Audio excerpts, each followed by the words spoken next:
যখন আমার ছাত্র জনতার বুকের উপরে গুলি চালালো তখন আপনাদের মানবতা জাগ্রত হয় নাই। যখন পিলখানায় হত্যাকাণ্ড চালালো তখন মানবতা জাগ্রত হয় নাই। যখন বিভিন্ন বিরোধী দলের নেতা কর্মীদের গ্রেপ্তার করে খুন করা হতো, গুম করা হতো, তখন মানবতা জাগ্রত হয় নাই। আর এখন একটু পান থেকে চুন খসলেই মানবতার কথা বলে, আছে না নাই? আছে না নাই? এই মানবতার কথা তোমাদের মুখে মানাই না, কারণ তোমরা আল্লামা দেলোয়ার হুসাইন সাইদির সন্তানদেরকে পর্যন্ত দেখা করতে দাও নাই। যাই হোক, আলোচনায় আসি। তাইলে হক রেখে যায় কয়টা? 2 নম্বর হক মুখস্থ করে নেন। মৃত মানুষ আপনার পরে কি হকটা রেখে যায় এইগুলো আমরা জানি না, জানার চেষ্টাও করি না। খালি আমরা খুঁজে বেড়াই কার কদ্দুর কাটি করা যায়, কার কদ্দুর ছোট করা যায়। ঠিক না বেটে?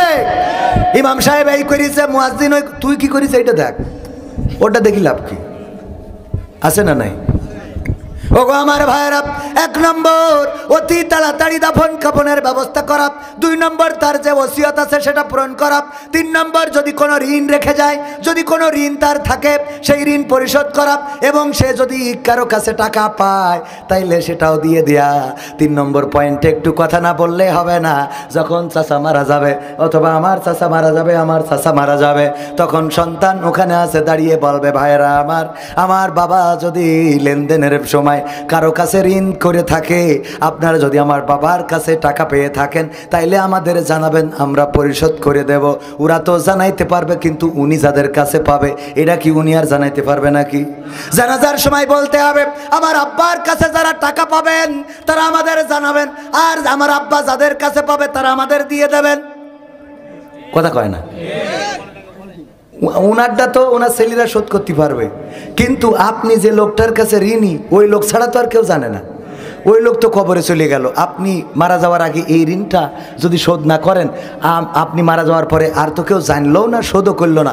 পরকালের ময়দানে বিশ্বনবী বলেছেন, নিঃস্ব অসহায় হলো সেই ব্যক্তি যে দুনিয়ায় এই জাতীয় ঋণ রেখে যায়, অন্যায় অপরাধ রেখে যায়, আর মানুষের ওর আমল দিয়ে সোয়াব দিয়ে শোধ করা হবে। যখন সোয়াব থাকবে না তখন অন্যের গুনাহ এনে এর আমল নামায় দেওয়া হবে। আমার কথা না, কার কথা কয়? আল্লাহ রাসূল সাল্লাল্লাহু আলাইহি সাল্লামের কথা। কার কথা? রাসূল সাল্লাল্লাহু আলাইহি সাল্লামের কথা। সুতরাং এই নিঃস্ব অসহায় যেন না হয়ে যান, তার জন্যে কবির বিন সাবাত যদি মারা যায়, আমার সন্তানেরা যখন বলবে, আমার সন্তানদের আমি একটা ওসিয়ত করে রেখেছি, আমার স্ত্রীকে, আমার পরিবারকে, আমার মা, আমার ভাই সবাইকে বলে রেখেছি, আমি যদি মারা যাই, কেউ যদি এসে বলে আমার কাছে টাকা পাবে, তাইলে খবরদার পরিশোধ করবা না, বলবা কবরের কাছতে নাও। কোনতে নাও? এটা আমার ওসিয়ত, আজকে প্রকাশ করে দিলাম। আর যদি কোথাও ঋণ করি তাকে বলে দিই, আমি মারা যদি যাই আপনার এই টাকার শোধ করার কেউ নাই, ডাইরেক্ট ক্ষমা করতে হবে। যদি আপনি রাজি থাকেন তাইলে দিতে পারেন, যদি রাজি না থাকেন তাইলে দিবেন না, কারণ আপনার এই টাকা শোধ করা হবে না। আমি মারা যাবো, মাফ করে দিতে হবে অটোমেটিক। কারণ কি? কারণ আমার আব্বা মারা যাওয়ার পরে জমি বিক্রি করে আব্বার ঋণ শোধ করতে পারি নাই। এর প্রমাণ পাইলাম আমি যখন বিদেশ থেকে কিছু কাজ করাতাম, টাকাও দিতাম আবার কাজও করাতাম, ওমা টাকা যেটা দিই ওইটা খাতায় ওঠে না। বুঝেননি? হালখাতার কার্ড নিয়ে গেলাম, খাতা বের করেন, আমি যে অমুক দিন দিলাম অমুক দিন দিলাম, সেই টাকা জমাটা দেখান আর বাকিটা দেখানো, খাতা খুললই না। কয় ঠিক আছে, আপনার হিসেব ঠিক আছে, ওইটা তোলা হয়নি।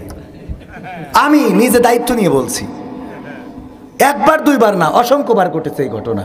আমি বুঝে নিলাম আমার আব্বা যখন মারা গিয়েছেন, যেখানে 100 সেখানে আর একটা সৈন্য বাড়ায় 1000 করিস, যেখানে 1000 আর একটা সৈন্য বাসায় 10,000 করিছে। এই জন্যে আপনারাও মাথায় রাখবেন, ঋণগ্রস্ত হবেন না। হইলে এই জাতীয়ভাবে যদি হইতে পারেন ভালো, যদি না পারেন পরিবারকে জানাবেন, আর যারা টাকা পাবে সেটাও পরিশোধ করতে হবে। তাহলে কয় নম্বর পয়েন্ট গেল? 3 নম্বরে বা 4 নম্বরে আসি। হক রেখে যাওয়ার মধ্যে 4 নম্বর পয়েন্ট হলো, আর যে সম্পদ রেখে যায় ওই সম্পদ বুনিদের ফাঁকি দিয়ে সব ভাইয়ের দিয়ে দিতে হবে। হ্যাঁ, উল্টো বলি ফেললাম।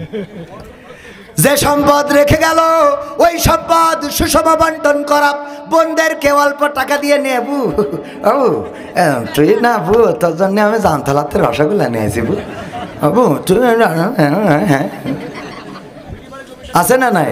ও অবু তো ওই জায়গার জমিটা আপু তুই না দিলে হচ্ছে না বু, ওটা তোর একটু বু দিতে হবে বু, তুই আমি জামতলার রসগোল্লা নিয়েছি বু তোর জন্য।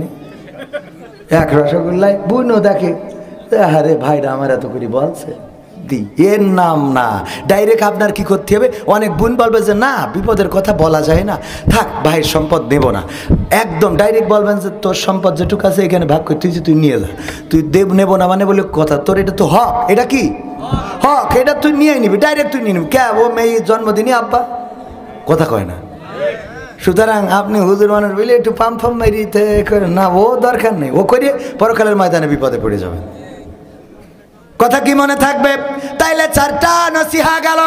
এই নসিহা কেন করছিলাম? আল্লামা দেলোয়ার হুসাইন সাইদিকে তার জানাজা পর্যন্ত করতে দেয় নাই, আবার তারা মানবতার কথা বলে। আমি বলেছি এই মানবতার কথা তোমাদের মুখে মানাই না। ওগো আমার ভাইয়েরা, পবিত্র কোরআনের সূরা তাহার 55 নম্বর আয়াতে কারিমা তেলাওয়াত করেছি। এই আয়াতের পরে আলোচনা করব, শুনতে রাজি আছেন না? নাই শোনা কি যাবে? কারা কারা শুনবেন দুটি হাত দেখতে চাই। নারায়ে তাকবীর, আল কোরআনের আলো, আল হাদিসের আলো, আমার নেতা তোমার নেতা, নারায়ে তাকবীর। সময় বেশি নাই, আধা ঘন্টার মধ্যে আলোচনা করব, কয়েকটা সঙ্গীত শোনাবো। কিন্তু যদি দেখি আপনারা উঠাউঠি করছেন, আর যদি দেখি পাঞ্জাবিওয়ালা, দাড়িওয়ালা, টুপিওয়ালা, তাইলে কিন্তু খবর আছে। কারণ মুখে বলবেন এক কথা আর অন্তরে রাখবেন আর একটা কথা। কয় না, উঠলি যার দাড়ি নেই টুপি নেই সে উঠবে, কিন্তু হুজুর মানুষ এটা উঠতে দেবে না। ওরা ওয়াজ করি করি কয় যে এইখানে বসলি নাকি জান্নাত পাওয়া যায়, আবার ওরাই উঠে চলে যায়, কথা কয় না। নিজেরা বলবে ভালো কথা, অথচ করবে না। ওই দেখেন যে কটা যাচ্ছে সবগুলো বড় বড় দাড়ি, দেখেন তাকে দেখেন সাইডে যাচ্ছে, একদম পুরো মান। আমি ডাইরেক্ট মানুষ ভাই, ঠোঁট কাটা। আল্লাহ বললেন ইয়া আইয়ুহাল্লাযীনা আমানু দুখুলু ফিস সিলমি কাফা ওয়া লা তাত্তাবিউ খুতুওয়াতিশ শাইতান ইন্নাহু লাকুম আদুউম মুবিন। ওগো ঈমানদারেরা, তোমরা ইসলামের মধ্যে পরিপূর্ণভাবে ঢুকে যাও আর শয়তানের পদাঙ্ক অনুসরণ করো না, কারণ সে তোমাদের প্রকাশ্য কি? প্রকাশ্য শত্রু, প্রকাশ্য দুশমন। এই মাহফিলে বসলে খুশি হন কে? আর চলে গেলে খুশি হন কে? তাইলে যারা চলে যায় তারা কারে খুশি করে? ওদের যত ওয়াজ করেন ওদের ভালো বানাতে পারবেন না, কারণ আল্লাহ আবু জাহেল রে দিয়ে ইসলামের কাজ করাই, কথা কয় না। আপনি ভালো বানাতে পারবেন না। আমি আরও যদি প্রমাণ দিই বুঝাইতে পারবো। আমার চাচা যান বাড়ি মুরগি পুষেছে। কি পুষেছে? 10টা ডিম দিয়েছে, হুজুর আসলে বলে 5টা খাওয়াইতেছে, বাকি আছে কয়টা? মুরগি যখন তাওয়া লাগা হয়েছে তখন আমাদের আন্টি বলতেছে মুরগি তো তাওয়া লাগা হয়েছে, 5টা ডিম বসাবো কেন, আর 5টা খুঁজে নিয়ে আসো। গ্রামে খুঁজে 5টা হাঁসের ডিম পেয়েছে। এই 5টা হাঁসের ডিম মুরগির পেটের নিচে দেওয়ার পরে বাচ্চা হবে না? হবে না? বাচ্চা উঠেছে 10টা। মুরগি সকালবেলা সবাই ডেকে বলতেছে বাচ্চারা এদিকে আসো, শোনো এখন শীতের সময় খবরদার বাইরে যাবা না, আমার বাইরে আমার কাছ থেকে দূরে যাবা না, পানিতে যাবা না, কুয়াশায় ভিজবা না, বৃষ্টি লাগাবা না, কাদা মাখবা না, আমি যেটা খাই সেটা খাবা, আমার কাছাকাছি থাকবা। এই বলে যখন মুরগি ওদেরকে নিয়ে বেড়ায়, মুরগির বাচ্চা 5টা কাছাকাছি থাকে, কিন্তু যেই 5টা হাঁসের বাচ্চা যেই দিকে পানি ওই দিকে দৌড় ধরে। এদিকে